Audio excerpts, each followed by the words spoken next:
Nan namanya judi anak-anak embonan mudo itu lingkaran setan nan manang ketagihan nan kalah penasaran pabilonyo kebarakir samo jo ketiak ula cola tunjukan ula sepanjang tu pak anak manang ketiaknya kalau pak tentu dia mbona manang ketiak pak ula le bisa ditunjukkan ketiaknya asamo jo itu judi.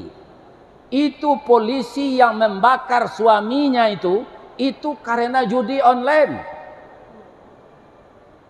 Jadi pitih gini, nan namanya judi itu pak, nyomanangan orang di banda tu gak cie, na lain nyo kalahan sadot. Ndak ada banda judi itu nang kalah pak, nang kalah orang nang satu baju di. Jadi kalau ada pegawai negeri Riau ko waranti lah baju dile. Lita dah nggak ada pak tu.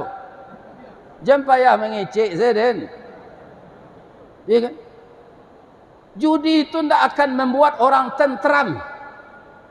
Akan membuat orang susah. Inilah sekarang bapak-bapak. Parah bapak nagari kok. Parah.